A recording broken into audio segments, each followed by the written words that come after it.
ഒന്ന് രണ്ട് കാര്യങ്ങൾ പറയാൻ വേണ്ടിയാണ് ഈ മീറ്റിംഗ് വിളിച്ചിരിക്കുന്നത്. ഒന്ന്, ഇന്നലെ CPM-ന്റെ ജില്ലാ സെക്രട്ടറി പത്രപ്രസ്താവനയിൽ പറഞ്ഞിരിക്കുന്നത് പ്രശാന്തനെ നവീൻ ബാബുവിന്റെ കേസുമായി ബന്ധപ്പെട്ട് പ്രശാന്തനെ നുണ പരിശോധനയ്ക്ക് ഹാജരാകാൻ തയ്യാറാണ് എന്ന് പ്രശാന്തൻ പറഞ്ഞു. അതുകൊണ്ട് പ്രശാന്തനെ അതിന് തയ്യാറാണെന്ന് പറഞ്ഞ സ്ഥിതിക്ക് നവീൻ ബാബു പണം മേടിച്ചിട്ടുണ്ട് എന്ന് വരുന്ന അർത്ഥത്തിൽ അദ്ദേഹം സൂചിപ്പിച്ചിരിക്കുക. ഇവിടെ അതിന് ശേഷം അദ്ദേഹം പറയുന്നത് നവീൻ ബാബു പണം മേടിക്കില്ല എന്നൊക്കെ പറയുന്നുണ്ട്. അതോടൊപ്പം പറയുന്നത് പ്രശാന്ത് അതായത് പ്രശാന്ത് നുണപരിശോധനയ്ക്ക് തയ്യാറാണ് എന്ന് പറയുന്നതിലൂടെ പ്രശാന്തൻ പറയുന്നതാണ് ശരിയെന്ന് വരുത്തി തീർക്കാൻ വേണ്ടി ജയരാജൻ എടുത്തിരിക്കുന്ന അഭ്യാസം. അങ്ങനെ വരുമ്പോൾ നവീൻ ബാബു പണം മേടിച്ചിട്ടുണ്ട്. ആ പണം മേടിച്ചത് ആർക്കാണ്? നവീൻ ബാബു പണം മേടിക്കുന്ന ആളല്ല ആയിരിക്കാം എന്ന് പറയുന്നത് കേൾക്കുന്നുണ്ട്. അപ്പൊ പണം വേറെ ആർക്കോ വേണ്ടി മേടിച്ചു. അപ്പൊ ഇതിനകത്ത് ചുറ്റിത്തിരിച്ച് കൊണ്ടുവരുന്നത് ഇതിനകത്ത് നവീൻ ബാബു പണം മേടിച്ചിട്ടുണ്ട് എന്നുള്ളതും അതോടൊപ്പം ദിവ്യനെ രക്ഷപ്പെടുത്താൻ വേണ്ടിയുള്ള കരുക്കൾ നീക്കുകയും ചെയ്യുന്നു. ഇതില് ഞങ്ങൾക്ക് ചോദിക്കാനുള്ളത്, ആരാണ് അന്വേഷണ ടീം? ആ അന്വേഷണ ടീമിനെ വെച്ചിരിക്കുന്നത് ആരാണ്? ഗവൺമെന്റ് വെച്ചിരിക്കുന്ന അന്വേഷണ ടീം. ആ അന്വേഷണ ടീം ആദ്യം വെച്ചത് വിചിത്രപരമായ അന്വേഷണം. ഏത്? ഒരു സ്റ്റേഷൻ ഓഫീസറെ അന്വേഷണ കമ്മീഷണറെ വെച്ച് IAS ഓഫീസറെ അതുപോലെ ജില്ലാ പഞ്ചായത്ത് പ്രസിഡന്റിനെയൊക്കെ ചോദ്യം ചെയ്യാൻ വിട്ടു. പിന്നീട് പ്രശ്നമായപ്പോഴാണ് കമ്മീഷണർ ഉൾപ്പെടെയുള്ളവരെ വെച്ച് അതിനെ മെയിൻറ്റെയിൻ ചെയ്ത്. അപ്പൊ അവരും അന്വേഷണം ഒന്നും നടത്തിയിട്ടില്ല എന്നുള്ളത് വളരെ വ്യക്തമാണ്. ഇപ്പോൾ ഇതിൽ ആരാണ് ഈ പ്രശാന്തനെ നോട്ടീസ് കൊടുക്കേണ്ടത്? പ്രശാന്തനെ നുണപരിശോധനയ്ക്ക് ഹാജരാകാനും അതുമായി ബന്ധപ്പെട്ട നോട്ടീസ് കൊടുക്കേണ്ടത് ഈ അന്വേഷണ ഉദ്യോഗസ്ഥരാണ്. അന്വേഷണ ഉദ്യോഗസ്ഥർ എന്ന് പറയുന്നത് ഗവൺമെന്റ് നിയമിച്ചവരാണ്.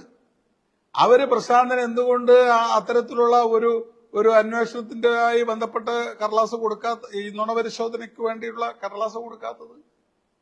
അങ്ങനെ കൊടുത്തിട്ടില്ലല്ലോ. കൊടുത്തോ? അറിയില്ല. അപ്പോൾ അങ്ങനെയാണ് എങ്കിൽ അതാണ് ചെയ്യേണ്ടത്. അല്ലാണ് ഈ പൊതുസമൂഹത്തെ വിഡ്ഢികളാക്കുന്ന രീതി. ഇതിന്റെ തുടക്കം മുതലേ ഈ ഗവൺമെന്റും CPM-ഉം പാർട്ടിയുടെ ജില്ലാ സെക്രട്ടറിയും ഒക്കെ ചെയ്തത് പരിഹാസ്യപരമായ കാര്യങ്ങളാണ്.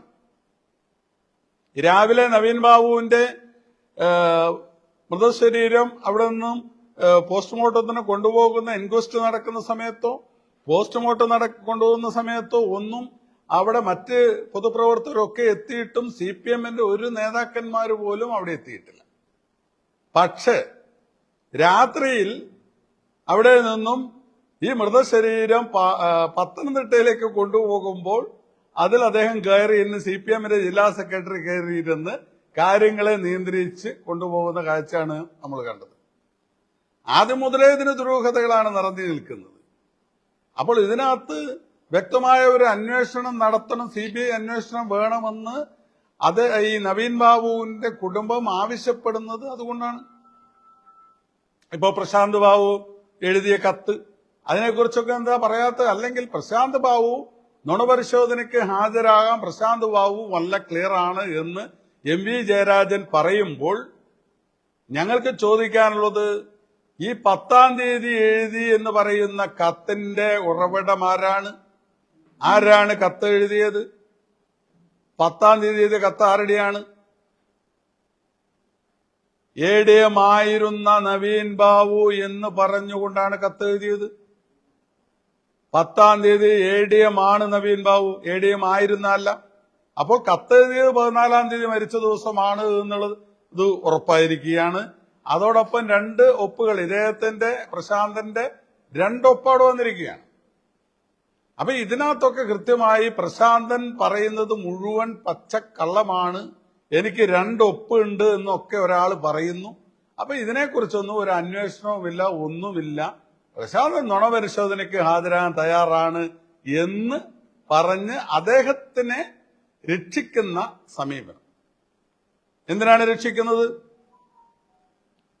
പ്രശാന്തനെ രക്ഷിക്കുന്നത് ഈ കേസുമായി ബന്ധപ്പെട്ട് ദിവ്യനെ രക്ഷപ്പെടുത്താനും അതോടൊപ്പം അതിലുപരിയായി ഇതിന് പിന്നിലുള്ള CPM-ന്റെ നേതാക്കന്മാർ AKG സെന്ററിൽ നിന്നും കത്തെഴുതിയിരിക്കുന്നു. ഈ മുഖ്യമന്ത്രിക്ക് കൊടുത്തു എന്ന് പറയുന്ന കത്ത് അത് AKG സെന്ററിൽ നിന്ന് എഴുതിയതാണ്. അത് മുഖ്യമന്ത്രിയുടെ സ്റ്റാഫായിട്ടുള്ളവർ അതിനകത്ത് പിന്നിലുണ്ട്. AKG സെന്ററിലെ സ്റ്റാഫാണ് അതിന്റെ പിന്നിലുള്ളത് എന്നൊക്കെ പകൽ പോലെ വ്യക്തമാണ്. അപ്പോൾ ആരെ രക്ഷിക്കാൻ വേണ്ടിയാണ് എന്നുള്ളത് വ്യക്തമല്ലേ? അതുകൊണ്ടല്ലേ CBI അന്വേഷണം വേണ്ട എന്ന് പറയുന്നത്. CBI അന്വേഷണം നടത്തിയാൽ എന്താണ് കുഴപ്പം? ഇവിടെ ഈ SIT ഇവരിപ്പോൾ ഉണ്ടാക്കിയിരിക്കുന്ന അല്ലെങ്കിൽ ഇതുമായി ബന്ധപ്പെട്ട് രൂപീകരിച്ചിരിക്കുന്ന ആ ഡിപ്പാർട്ട്മെന്റ് ഏത് തലത്തിലുള്ള അന്വേഷണമാണ് നടത്തുന്നത്? നമ്മൾ ആരെങ്കിലും കേൾക്കുന്നുണ്ടോ? അപ്പൊ ഇതിനകത്ത് കുടുംബത്തിന് വളരെ വ്യക്തമായ ഒരു കാഴ്ചപ്പാടുണ്ട്. അവര് ഈ ദുരൂഹതകൾ നീക്കം ചെയ്യപ്പെടാൻ CBI അന്വേഷണം ആവശ്യപ്പെടുന്നു. അതൊരു ആവശ്യകരമായ ഘടകമാണ് എന്നുള്ളതാണ് ജില്ലാ കോൺഗ്രസ് കമ്മിറ്റിയുടെ അഭിപ്രായമെന്നാണ് അത് സംബന്ധിച്ച് എനിക്ക് സൂചിപ്പിക്കാനുള്ളത്. അതോടൊപ്പം തന്നെ വേറെ ഏറ്റവും പ്രധാനപ്പെട്ട ഒരു കാര്യമാണ് ഈ ഭാസ്കര കാർണവർ കൊലപാതകവുമായി ബന്ധപ്പെട്ട് അതിലെ പ്രതിയായിട്ടുള്ള ഷെറിനെ ഈ കണ്ണൂർ ജയിലിൽ കൊണ്ടുവരികയും 2 വർഷമായുള്ളൂ കണ്ണൂർ ജയിലിൽ കൊണ്ടുവന്നു, സെൻട്രൽ ജയിലിൽ കൊണ്ടുവന്നിട്ട് വനിതാ ജയിലിൽ കൊണ്ടുവന്ന് അവരെ അവിടുന്ന് മോചിപ്പിക്കുന്ന ഒരു സമീപനം. ഇവര് നല്ല നടപ്പായിരുന്നു എന്നാണ് പറയുന്നത്. നിങ്ങൾ ആലോചിക്കേണ്ടത്, ഇവരെ കൊണ്ടുപോയ 2 സ്ഥലങ്ങളിലും 2 ജയിലുകളിലും അവരവിടെ പ്രശ്നം സൃഷ്ടിച്ചിട്ടുണ്ട് എന്നുള്ളത് പരാതിയുണ്ട്. അങ്ങനെ ഇരിക്കുമ്പോഴാണ് കണ്ണൂർ ജയിലിലേക്ക് എത്തുമ്പോൾ അവര് നല്ല നടപ്പായിരുന്നു എന്ന് അവിടെയുള്ള ജയിൽ അഡ്വൈസറി ബോർഡ് തീരുമാനിക്കുന്നത്. ഇത് എവിടുത്തെ ന്യായമാണ്? എങ്ങനെയാണത് അവർ തീരുമാനിക്കുന്നത്? അതായത് 3 ജീവപര്യന്തമാണ്, ഒന്നല്ല 3 ജീവപര്യന്ത കേസിൽ ശിക്ഷിക്കപ്പെട്ടിരിക്കുന്ന ഒരാൾ. അവരെയാണ് ജയിൽ അഡ്വൈസറി ബോർഡ് അതിനു വേണ്ടിയിട്ടുള്ള സാഹചര്യം ഒരുക്കി കൊടുത്തിരിക്കുന്നതെന്ന് മാത്രമല്ല, ഇവര് ജയിലിലായിരുന്ന സമയത്ത് മുഴുവൻ സമയം പരോളിലായിരുന്നു എന്നുള്ളതാണ് വിചിത്രകരമായ കാര്യം. അപ്പൊ ആരാണ് ഇതിന് പിന്നിൽ? ഇത് കൊടിസുനിക്കും അതുപോലെയുള്ള CPM-ന്റെ തനി ക്രിമിനലുകൾക്ക് കിട്ടിയിരിക്കുന്ന രീതിയിലുള്ള എല്ലാവിധ സൗകര്യങ്ങളും സെൻട്രൽ ജയിലിൽ അവർക്ക് ലഭിച്ചു എന്ന് പറയുമ്പോൾ CPM-ന്റെ ജയിൽ അഡ്വൈസറി ബോർഡാണ് അവിടെ ഉള്ളത് എന്ന് നിങ്ങൾ മനസ്സിലാക്കണം. മുൻ മന്ത്രി ഉൾപ്പെടെയുള്ളവർ. അതോടൊപ്പം തന്നെ ഇപ്പുറത്ത് നിങ്ങൾ ആലോചിച്ച് നോക്ക്, ഇപ്പുറത്ത് സെൻട്രൽ ജയിലില് P. Jayarajan advisory board advisory board മെമ്പറായിരിക്കുന്ന സ്ഥലത്ത് അവിടെ CPM-ന്റെ ക്രിമിനലുകൾക്ക്, കൊലക്കേസ് പ്രതികൾക്ക് അവിടെ വൻ സ്വീകരണം ഒരുക്കുകയും അവർക്ക് വേണ്ടുന്ന രീതിയിലുള്ള സൗകര്യങ്ങൾ ഒരുക്കി കൊടുക്കുകയും ചെയ്തു. അപ്പൊ ഈ അഡ്വൈസറി ബോർഡ് മെമ്പർമാരായിട്ട് CPM-ന്റെ പ്രതിനിധികളെ വെക്കുന്നത് ഇത്തരത്തിലുള്ള ക്രിമിനലുകളെ സഹായിക്കാൻ വേണ്ടിയാണോ എന്നുള്ളതാണ് ഇവിടെ പൊതുസമൂഹത്തിന് അറിയേണ്ടതായിട്ടുള്ളത്. കാരണം അവിടെ അതല്ലാതെ പലരും ഈ കേസിൽ തന്നെ പ്രതികളായിട്ടുള്ള, ഈ ഭാസ്കര കാർണവർ കേസിൽ തന്നെ പ്രതികളായിട്ടുള്ളവർ അവിടെയുണ്ട്. അവർക്ക് കൊടുക്കുന്നില്ല. അപ്പോൾ ഈ ഷെറിന് മാത്രം ഇങ്ങനെയുള്ള ഒരു ആനുകൂല്യം ലഭിക്കാനുണ്ടായ സാഹചര്യം എന്താണ് എന്ന് കേരളത്തിലെ പൊതുസമൂഹത്തിന് അറിയാൻ താല്പര്യമുണ്ട്. ഇത് ജയിലിനെ രാഷ്ട്രീയവൽക്കരിച്ചുകൊണ്ട് ഉള്ള അവിടെ എല്ലാ സുഖ സൗകര്യങ്ങളും ക്രിമിനലുകൾക്ക് ചെയ്തു കൊടുക്കുന്ന ഒരു സാഹചര്യം. അപ്പോൾ എന്താണ്? ക്രിമിനൽ പ്രവണത വർദ്ധിച്ചു വരുന്നു. ഈ ഒരു സാഹചര്യമാണ് CPM-ന്റെ അഡ്വൈസറി ബോർഡ് മെമ്പർമാർ ചെയ്യുന്നതെന്നുള്ളതാണ് അത് സംബന്ധിച്ചിരിക്കുന്നത്. അതോടൊപ്പം തന്നെ വേറൊരു കാര്യം എന്നോട് സൂചിപ്പിക്കാനുള്ളത്, ഇപ്പോ കഴിഞ്ഞ ദിവസമുള്ള ദേശാഭിമാനി പേപ്പർ വലിയ ഫോട്ടോസ് എന്താണ് CPM-ന്റെ ജില്ലാ സമ്മേളനത്തോടനുബന്ധിച്ച് അവിടെ വലിയ തോരണങ്ങളും കാര്യങ്ങളും ജില്ലയിലുടനീളം, തളിപ്പറമ്പ് മാത്രമല്ല പല സ്ഥലങ്ങളിലായി CPM-ന്റെ ബോർഡുകൾ എല്ലാ സ്ഥലത്തും മാർഗതടസ്സമുണ്ടാകുന്ന രീതിയിൽ അവരവിടെ വെച്ചിരിക്കുകയാണ്. ഞങ്ങൾ അതിനെതിരല്ല, ഞങ്ങൾ അത് സമ്മേളനം നടക്കുന്ന സമയത്ത് ചെയ്യും. പക്ഷെ ഇവിടെ ഒരു ധാർഷ്ട്യമാണ് കാണിക്കുന്നത്.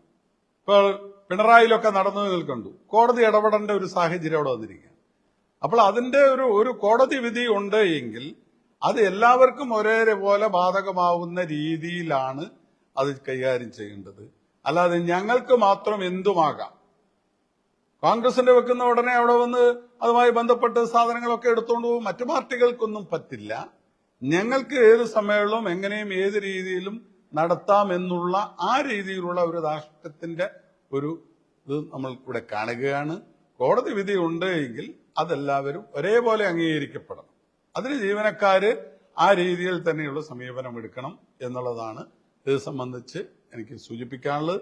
ഇത്രയും കാര്യങ്ങൾ പറയാൻ വേണ്ടിയാണ് ഞാൻ ഇന്ന് ഈ യോഗം ഈ പത്രസമ്മേളനം വിളിച്ചു ചേർത്തിരിക്കുന്നത്.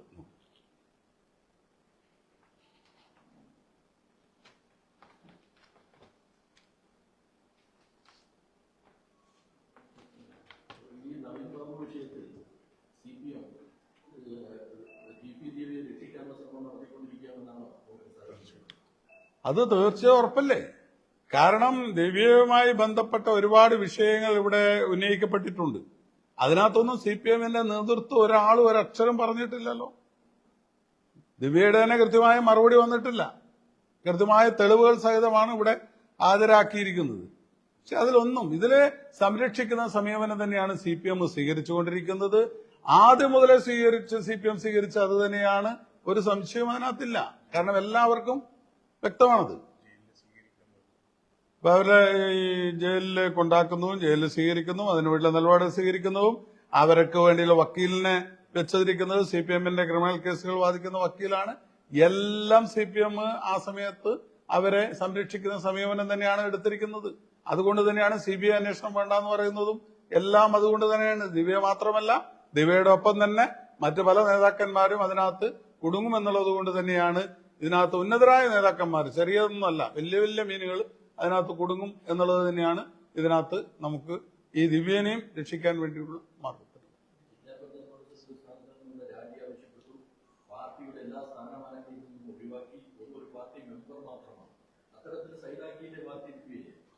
പാർട്ടി സൈഡാക്കിയോ ഇല്ലയോ ഇതിപ്പോ എന്താണ് ഇതിനകത്ത് പറയുന്നത്?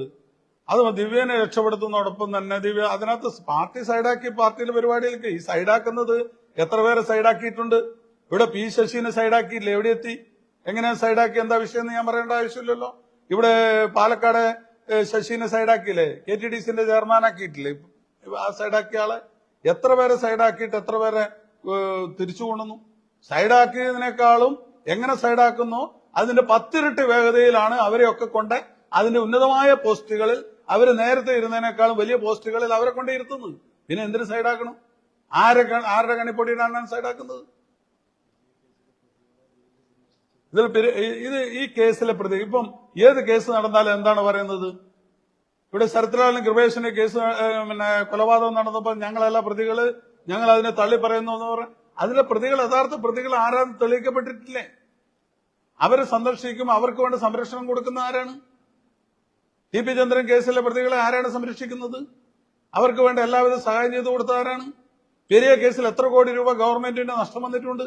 ക്രിമിനലുകളെ രക്ഷിക്കാൻ വേണ്ടി CBI അന്വേഷണം വേണ്ടാന്ന് പറഞ്ഞിട്ട് എത്ര കോടി രൂപയാണ് ഗവൺമെന്റിന് നഷ്ടം വന്നിരിക്കുന്നത്? അല്ല, അതിനകത്ത് ചതി നടന്നിട്ടില്ലേ? ഒരു കോൺഗ്രസിന്റെ നേതാവിനെ പ്രലോഭിപ്പിച്ച് ആ കേസിലെ എല്ലാ കേസും പഠിച്ചിട്ട് അതുമായി ബന്ധപ്പെട്ട് ഒന്ന് ആലോചിക്കേണ്ട എവിടെയാണ്? എല്ലാ കേസുകളും അവിടെ ആ ഒരു വക്കീല് പഠിച്ചിട്ട് ആ വക്കീലിനെയാണ് മറുഭാഗത്ത് വേണ്ടിയിട്ട് ഉപയോഗിക്കുന്നതെന്ന് പറയുമ്പോൾ എത്രമാത്രമാണ് ആ കേസിൽ CPM-ന്റെ നേതാക്കന്മാരെ രക്ഷിക്കാൻ വേണ്ടി CPM നേതൃത്വം എടുത്തത് എഫേർട്ട് നിങ്ങൾ മനസ്സിലാക്കണം. അപ്പൊ ഇത് സാധാരണ ക്രിമിനലുകൾക്ക് അത് ചെയ്യാനുള്ള പ്രചോദനമേറിക്കൊണ്ടിരിക്കുകയാണ്.